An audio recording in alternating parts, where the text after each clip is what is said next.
Senhoras e senhores, olha, eu subo à tribuna, claro, reforço aqui os agradecimentos que fiz ali embaixo e reservado com os meus colegas pela convivência nessa casa. Agradeço a todos os servidores dessa casa, sem nenhuma exceção, aqui por tudo que fizeram por nós nessa caminhada, né?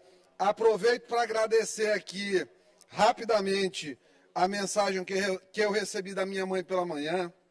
Já começa a me emocionar, é um negócio terrível. Ela coloca aqui, ó, aqui foi seu aniversário de 2 anos, nós morávamos ali no Diamante, ali no centro. Seu bolo teve 25 quilos, mamãe é de ascendência árabe, então comida sempre foi um negócio exagerado. Completa os 43 anos e nesses anos podem ter faltado algumas coisas, mas o amor que sinto continua o mesmo. Sou uma mãe que sempre me sinto responsável por ti, mesmo sendo o homem que és. Quero te ver sempre brilhar com teu amor e ser firme em sempre ter dignidade para não seres decepcionado por ninguém na política. Hoje quero pedir a Deus que te dê força e muita paz. Feliz aniversário, meu filho. Obrigado, mamãe.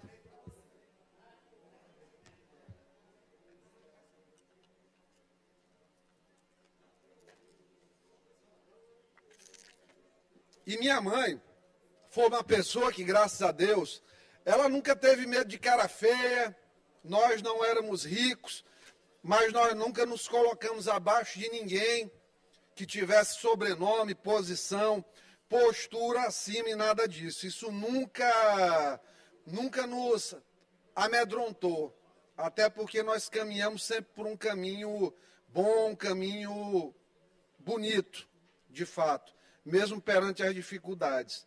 Eu fico vendo essas coisas aí em relação à violência doméstica. Eu tirei meu pai de casa com 10 anos de idade, batendo na minha mãe, num dia 14 de novembro de 1990. Eu tinha 10 anos de idade. Naquela época, chamei polícia para tirar meu pai de casa. Então, eu sei isso aí absurdamente como é uma coisa difícil.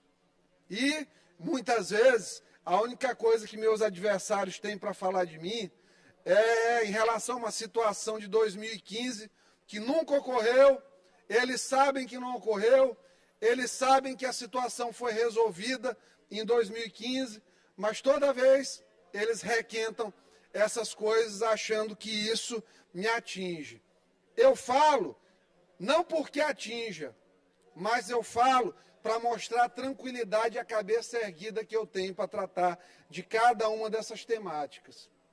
Ninguém é perfeito, mas com certeza bom coração, uma boa índole eu tenho porque eu recebi isso da minha mãe, né?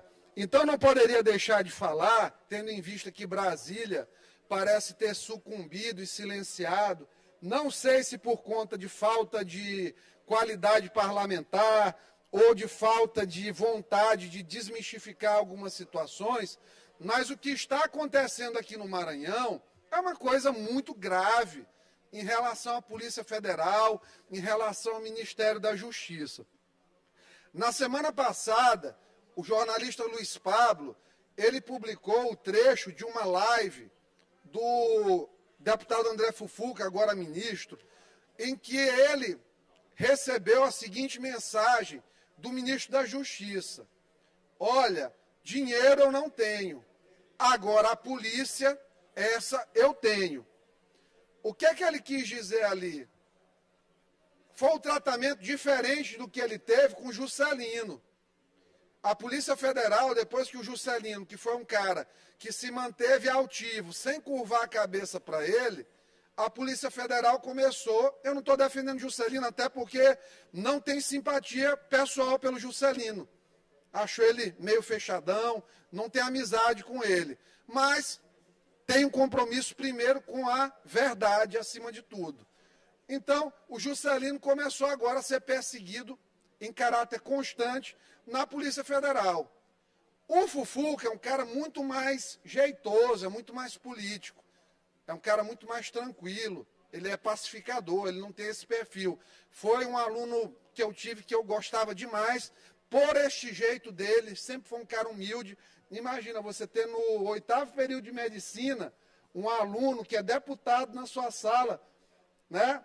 E estava ali cumprindo todos os horários. É muito interessante como funcionava a dinâmica do André na sala de aula. E hoje, vê-lo ministro, para mim é motivo de orgulho, não orgulho do que eu fiz para ele, é orgulho dele ter chegado onde chegou, numa posição tão alta e em tão tenra idade.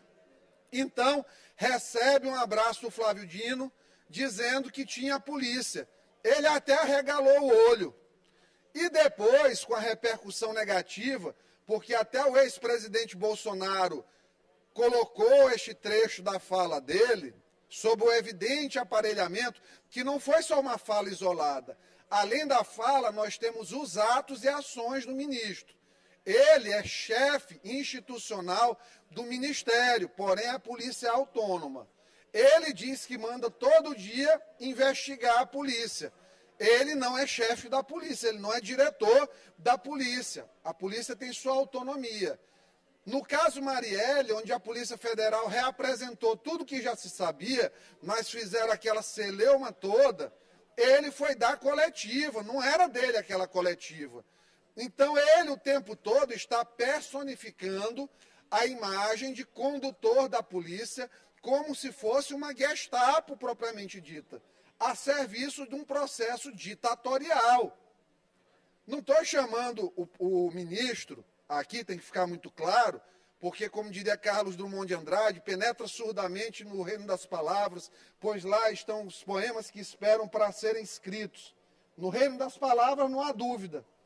Então, para esclarecer a frase, a palavra, não é que o ministro Flávio Dino seja um nazista, até porque eu não vejo, nem nunca vi vinculada à imagem dele, nenhuma vontade de dizimar grupos de judeus, grupos de países estrangeiros, nada disso.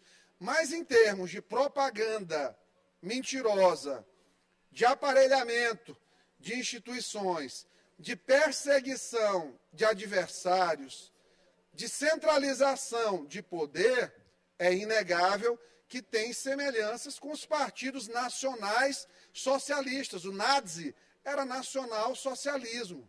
O nazismo era um nacional-socialismo. Então, vamos lá. Ele puxa tudo para ele. E aí ele diz para o Fufuca que a polícia ele tem. Flávio, leia meus lábios.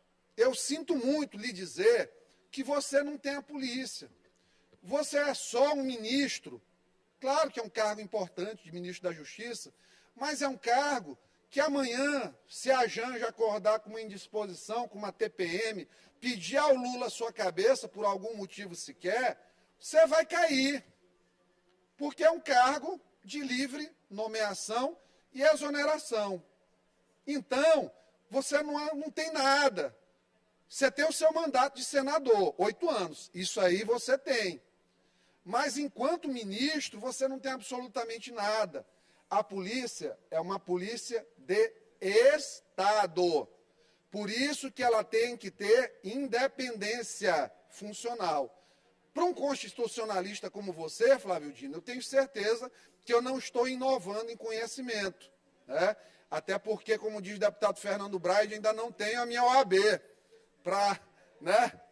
Mas eu gostaria muito de ressaltar isso, porque às vezes a convivência com psicofantas, com puxa-sacos, com bajuladores, aduladores, ela nos dissocia do plano da realidade, utilizando um pouco aqui da mímica expressiva que Vossa Excelência adota quando faz os seus discursos elaborados previamente.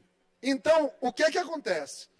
Nós temos hoje uma declaração que foi dada que esta sim, diferente do que foi alegado em relação aos manifestantes do dia 8, é uma ameaça real ao Estado democrático de direito. Por quê? O Estado democrático de direito se assenta no Ministério da Justiça, que obedece às suas prerrogativas e funções, no Ministério da Justiça, que tem uma Polícia Federal autônoma, que pode, inclusive, investigar o próprio ministro. Então, quando ele diz que a polícia é dele, ele está cometendo um crime de responsabilidade e, quiçá, tendo em vista que a democracia a ordem democrática, a ordem constitucional encontra-se ameaçada quando alguém se diz dono da polícia, ele termina também atentando contra o Estado democrático de direito. Aí eu me pergunto, por que que a imprensa cala o tempo todo, e se fosse o Bolsonaro, isso tudo seria aí um hecatombe, um cataclisma na Terra? Por quê?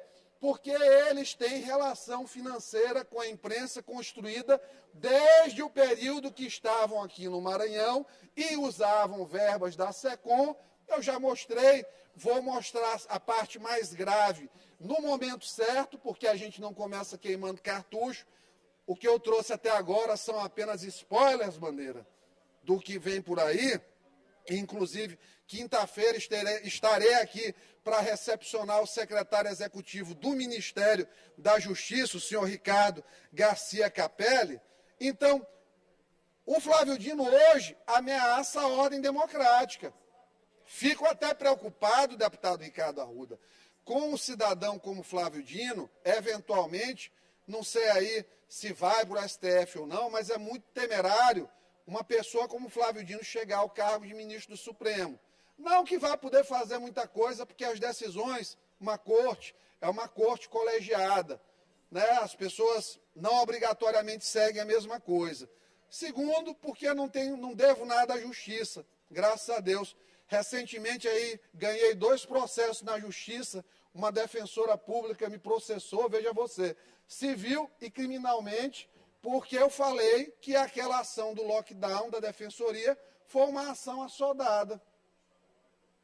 Eu, 40 anos de idade, 41 na época, médico, 18 anos de formado, doutor em cirurgia experimental pela Universidade de São Paulo, maior universidade da América Latina, cumpri meu módulo de estatística com nota máxima, na época, 30 horas de estatística, com nota máxima, não posso classificar uma ação de uma servidora pública. Estaria, segundo a cidadã, violando a questão exacerbando, extrapolando a imunidade material e cometendo crime. Felizmente, o Tribunal de Justiça já deu a decisão condenando a referida cidadã, inclusive a custear honorários de sucumbência. E não tenho dúvida que vai perder na esfera criminal. Então, ando muito tranquilo. Estou enfrentando esse pessoal de banca de apostas, de jogos eletrônicos não, plataformas, até para não confundir com os e-sports, que são jogos de videogame, que geram campeonatos, que são outra coisa, uma iniciativa muito boa aqui do deputado Fernando. O que é que acontece? Comecei a enfrentar esse pessoal, vieram requentar a história minha de problema com minha esposa, supostamente problema com minha esposa, que eu agrediria. É só perguntar para ela o relacionamento que, graças a Deus, nós temos. Mas, sigamos. Levei para a SEIC, mostrei que não me intimidaram, até porque tenho toda a história mostrando a minha dignidade. E hoje, eles que estão com medo, eles que estão com o inquérito na SEIC correndo, eles que estão aí com os dias contados, em termos de uso e abuso do direito de enganar as pessoas, porque estão cometendo crimes financeiros. Então vamos lá. Se um cara como eu, um cidadão como eu, um parlamentar como eu, não devo nada a ninguém, por que teria este homem que aqui ocupa a tribuna receio de trazer luz às trevas que muitas vezes estão sendo pautadas na imprensa? O Flávio Dino, através de uma estratégia muito elementar, para não dizer naïve em francês, né, infantil, muito básica, arquitetada pelo senhor Ricardo Garcia Capelli, que quinta-feira estará aqui, o que é que acontece? Eles criaram toda uma história, que aquela fala era ele dizendo que tinha um termo de cooperação entre o Ministério do Esporte e o Ministério da Justiça. Aí, Flávio, vou dizer, você mentiu. você mentiu. Digo isso com a tranquilidade de quem tem aqui os fatos. Vamos lá. Matéria de 28 de junho. Governo e CBF. CBF, para quem não sabe, ela é uma unidade de direito privado. Ela não tem nenhuma vinculação com o Ministério do Esporte. Governo e CBF devem assinar acordos sobre segurança nos estádios com monitoramento de torcedores. Proposto pelo Ministério da Justiça, e aqui eu tenho que fazer um adendo, porque isso aqui é uma cópia do projeto com o mesmo nome homônimo, portanto, Estádio Seguro, lançado em 2011 no Chile, ou seja, 12 anos depois, eles pegaram uma coisa de 12 anos que tem resultados extremamente questionáveis no Chile e trouxeram para cá sem dar os créditos. Parece muito com o deputado Duarte Júnior, quando subia aqui, deputado Ricardo Arruda, plagiava proposições de colegas e não dava os créditos, ia para a rede social dizer que eram coisas dele, infelizmente. Mas os que são parecidos andam juntos, essa é a verdade. Então, nada novo aí no nosso horizonte. O Estádio Seguro prevê a instalação de catracas inteligentes, individualização de ingressos e cadastros de pessoas perigosas. Está aqui, ó, segundo o secretário de Executivo, Ricardo Capelli, o sistema vai identificar pessoas com mandado de prisão aberto e torcedores envolvidos em confusão. A matéria finaliza. De acordo com Capelli, não há previsão de recursos federais para o projeto. Realmente não tem dinheiro, na desculpa do Flávio Dino. Mas também não tem polícia. E aí eu vou explicar o óbvio. Quem são donos dos estádios? Ou são estádios particulares, ou são estádios públicos, que pertencem a estados, ou pertencem a governos, ou pertencem ao Distrito Federal. Governos municipais, no caso. Não tem estádio federal hoje. Então, o policiamento, o efetivo de segurança nesses estádios, ou ele é feito pela Polícia Militar, com o apoio da Guarda Municipal, que recentemente, em ação no Supremo Tribunal Federal, tiveram reconhecida sua competência no SUSP, que é o Sistema Único de Segurança Pública.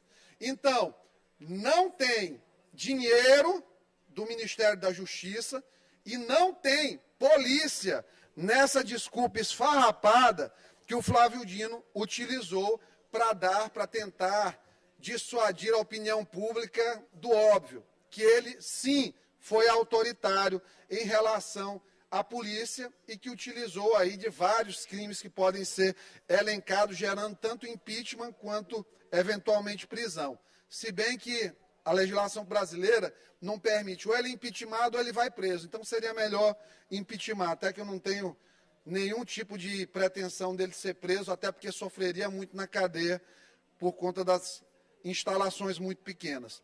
Então, o que é que acontece? Ele seguiu com esta situação do Estádio Seguro, dizendo que ia ter a polícia, só que mentiu. Polícia não vai ter absolutamente nada. A única coisa, deputado Ricardo Arruda, que o ministro da Justiça, o Ministério, pode auxiliar é mediante a inclusão, a disponibilização do cadastro do Sinesp, aquela ficha corrida que a gente pede, que vem com tudo, Sistema Nacional de Informações sobre Segurança Pública. Lembrando, o Sinesp é vinculado à Polícia Federal? Não. É vinculado à Secretaria Nacional de Segurança Pública, que é vinculada ao Ministério da Justiça. Portanto, não tem qualquer participação da Polícia Federal, portanto, não terá qualquer participação de efetivo policial. Então, a afirmativa de Flávio Dino, que estava tratando de policiamento, de polícia enquanto órgão no Estádio Seguro, é mentira. É mentira, uma mentira muito descarada. O Sinesp é vinculado ao Senasp, então não tem nada a ver com polícia. Então, vamos lá. Só para finalizar, né? É preocupante, porque, além de tudo, ele falou isso naquele dia da posse do Fufuca. De manhã, apareceu Polícia Federal em Urbano Santos. Eu estou achando extremamente coincidente e esquisita, e aqui eu não tenho nenhuma procuração para falar nada por ninguém, nem de ninguém. Eu sou senhor das minhas palavras e da consequência delas, e senhor do meu silêncio quando acho conveniente também. Porém, me soa com muitíssima estranheza eles botarem a matéria assim, olha só. PF faz operação em Urbano Santos e Vargem Grande. Dá a falsa impressão, John Coutrinho, que saiu aí no seu blog, que fizeram operação em Urbano Santos e na Prefeitura de Vargem Grande. Em Vargem Grande não fizeram. Foram só atrás do digitador. E estranhamente, olha só, como é esquisito. E estranhamente, olha que esquisito, só estão indo nos municípios aqui com relação com a presidência da casa. Está indo em Belágua, ali perseguindo o prefeito Erlon, que fez uma verdadeira revolução no município, em termos de indicadores. Isso aí é uma coisa que todo mundo tem acompanhado. Belágua mudou, saiu daquela posição desgraçada que tinha lá atrás, daquele fatalismo de vida que aquelas pessoas passavam, atravessavam, verdadeiro vale das sombras. Melhorou e está tendo uma perseguição por conta de um recurso de R$1 milhão. Tem município do Maranhão, de gente que hoje, que estava contra o Flávio e agora está a favor do Flávio, de 17, de 20 milhões, que nunca teve operação, deputado Wellington. E aí vai para Urbano Santos, que foi outra cidade que teve uma melhoria grande na qualidade de vida, tanto que a votação da presidente lá foi altíssima. Eu acho que teve quase 70%, 80% dos votos do município e concentraram lá em Urbano Santos como se ela prefeita fosse. Para quê? Querem desgastar uma mulher? Eu pergunto, vocês aí do Ministério da Justiça que estão manipulando a Polícia Federal, vocês não têm vergonha de perseguir uma mulher única e exclusivamente porque não se curvou a vocês em relação principalmente essa prefeitura de Barreirinhas?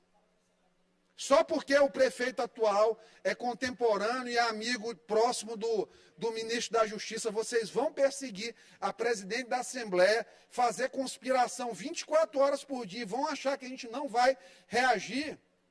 Flávio, eu estou te dizendo aqui, eu, Iglesio Moisés, filho da dona Marlene, eu não vou permitir isso contra a presidente, porque isso é violência política. Se estivesse fazendo operações em todos os lugares, da mesma maneira, com o mesmo rigor, com o mesmo tratamento da imprensa, eu ficaria aqui calado. Mas o que está acontecendo é a montagem de uma das maiores violências políticas que já existiu no estado do Maranhão. E aqui, ó, under my watch, debaixo da minha vista, debaixo dos meus olhos, não vai acontecer. Eu não tenho poder de polícia, não tenho nada disso, mas aqui, ó, a voz, o gogó, não vai me calar, porque eu não tenho medo, eu tenho excesso de coragem, porque precisa, eu sei que precisa, para enfrentar pessoas como vocês, que se aproveitam da posição de poder que ocupam momentaneamente, porque vocês vão cair, não demora muito, isso é certo, né? O presidente Lula, terceiro ano do mandato, vai cair, Alckmin assume, muito provavelmente a rasteira vai ser dada e vocês vão voltar ali para o gabinetezinho no Senado, tranquilo, né, para poder ajeitar todo mundo, a curriola, o grupinho, mas nós estaremos aqui firmes, e tenho certeza, a direita vai voltar em breve a comandar o país. E essas práticas que vocês têm, como se fossem verdadeiros torquemadas, executores, destruidores de reputação da vida das pessoas, cuidado, quem assumiu o governo federal talvez tenha a mesma postura. E aí vocês vão dizer que são antidemocráticos, que é um ataque contra a democracia. Deputado Wellington, veja só, estão indo atrás agora. O Ministério da Justiça tem tanta coisa, a Polícia Federal tem tão pouco pessoal, tão pouco armamento, tão pouca estrutura para resolver tanta safadeza que tem nesse país, que se tornou prioridade da Polícia Federal buscar o pessoal da Lava Jato para punir o pessoal da Lava Jato. Não basta a campanha de desmoralização da Lava Jato, que eu reconheço, teve excessos. Mas comparar a Lava Jato com criminosos, tantos criminosos que existem, tantos criminosos nesse país que existem, eles estão indo atrás dos procuradores e dos juízes envolvidos na operação. Vão, será, chamar à baila das investigações o juiz que tinha como senha Lula 22 no computador? Tenho certeza que não.